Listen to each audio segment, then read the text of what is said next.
Oke, Anda kembali di Apa Kabar Indonesia Pagi. Ini adalah tahapan Pilkada 2024. Jadi dimulai dari pemenuhan persyaratan dukungan pasangan calon perseorangan dimulai bulan Mei, kemudian di September ini penetapan pasangan calon, dan nanti di 27 November pemungutan suara. Ini yang aturan saat ini ya, yang kemarin juga dibacakan dalam putusan MK ketika ada 2 orang mahasiswa yang mengajukan uji materi atas pilkada serentak ini.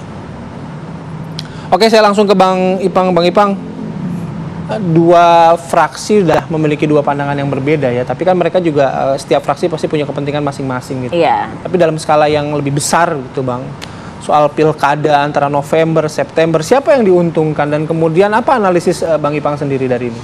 Ya, sebenarnya siapa yang diuntungkan September atau November ya, tentu ada 2 perspektif. Ini pandangan masyarakat ya, bukan saya yang mengatakan. Pandangan masyarakat pertama mengatakan kalau ini di November ya, kemungkinan Presiden Jokowi sudah tidak lagi berkuasa. Maka selama ini kan Presiden itu pemegang kendali penuh. Jadi apapun bisa. Dan memang yang kedua poin saya, apa keinginan Presiden Jokowi yang tidak bisa terpenuhi? Nah, kalau bicara tentang fatsun etika politik, harusnya juga apakah Perpu, apakah itu revisi undang-undang, semangatnya kan bukan untuk kelompok golongan tertentu, bukan merevisi undang-undang untuk melanggengkan dinasti politik, bukan untuk kepentingan keluarga 1-2 orang saja atau untuk kepentingan 1 orang saja. Tapi semangatnya, makanya memang saya pikir masyarakat perspektifnya nggak salah juga menyatakan ada bau amis untuk kepentingan DNA politik. Karena kalau November presidennya nggak berkuasa lagi. Nah, kita juga dengar informasi yang saya dengar, misalnya istrinya Bobi di Medan, menantunya Pak Jokowi mau maju juga, anaknya Pak Jokowi. Kemudian ada juga Kaisang juga mau maju. Kemudian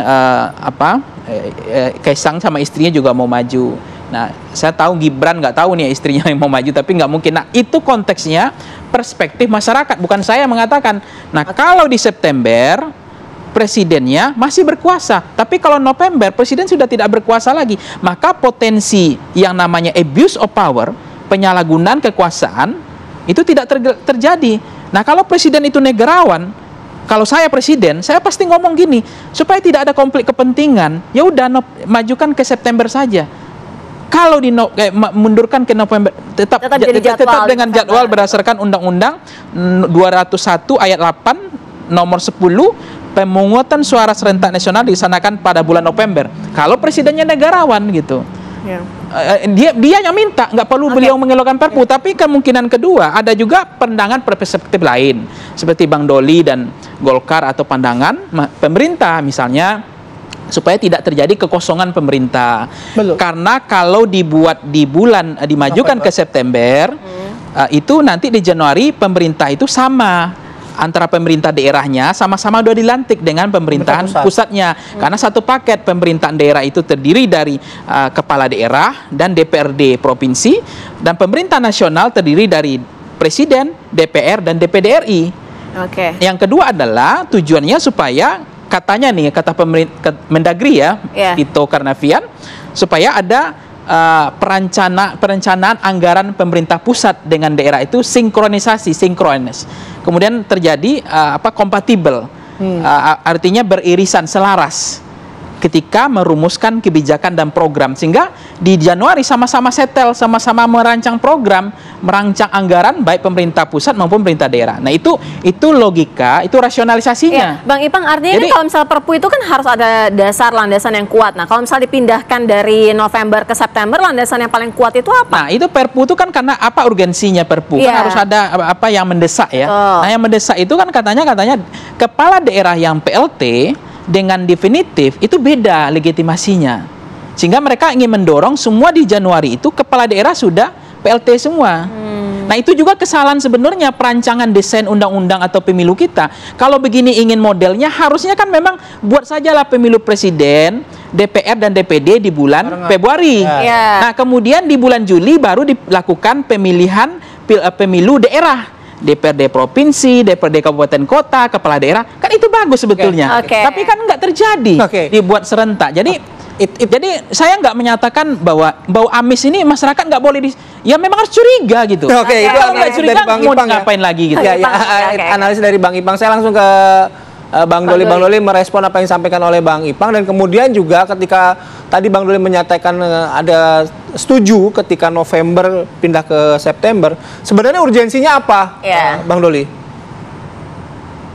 Gini, kalau ini sikap kami ya di fraksi Partai Golkar, sebenarnya sudah tidak mempersoalkan lagi soal mau November atau September ya, karena apalagi sudah ada keputusan Mahkamah Konstitusi ya. Dan memang tadi kan pertanyaannya di awal itu kan apa pandangan kami terhadap pernyataan Pak Tito gitu.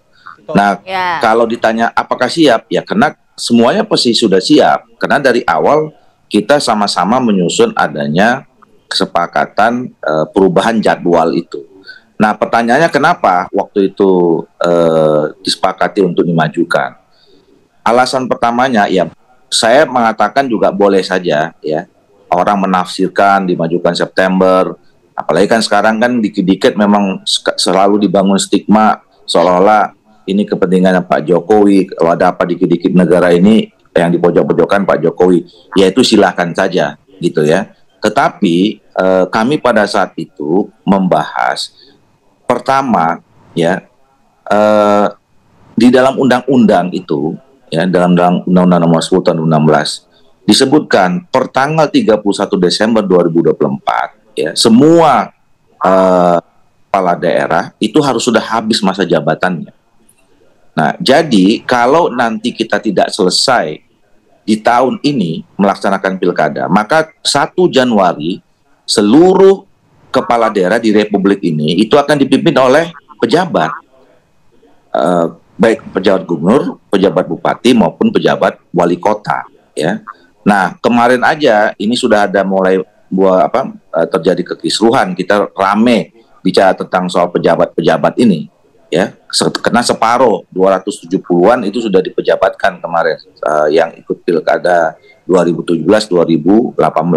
Nah, ini yang ikut 2020 per 1 Januari mereka sudah harus diganti lagi, diberhentikan tanggal 31 Januari. Itu perintah Undang-Undang Nomor 10 Tahun 2016. Nah, makanya pilihannya waktu itu adalah dimajukan bulan September sehingga memang kita bisa selesaikan semua paling lambat bulan Desember sudah selesai pilkada dengan sengketa-sengketanya gitu loh. Nah,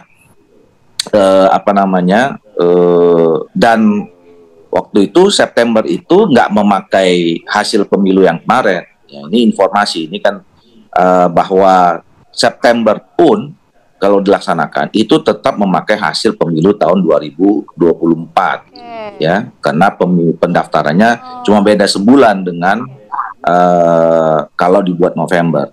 Nah, makanya kenapa sampai saat ini sekali lagi saya mengatakan kami nggak bersoalkan lagi mau November juga nggak ada masalah. Tapi concern kami adalah bahwa ada undang-undang, ada materi-materi dalam undang-undang ini yang harus kita memang revisi. Apalagi misalnya selain yang tadi soal keserentakan. Ini memang agak aneh ya, kita bicara keserentakan, hanya keserentakan pemilihannya saja. Tapi kita nggak pernah membicarakan tentang keserentakan pelantikan ya. Jadi apa gunanya keserentakan pemilihan kalau keserentakan pelantikannya enggak? Jadi nanti ini kalau nggak diatur lagi ya, pemilihannya serentak, tapi nanti pelantikannya bebas saja sesuai dengan sekarang yang terpilih masing-masing gitu loh.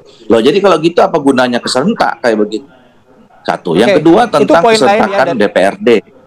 Oke, Bang Doli. Keserentakan DPRD. Oke. Ya, ini penting. Lagi Bang Doli soal keserentakan.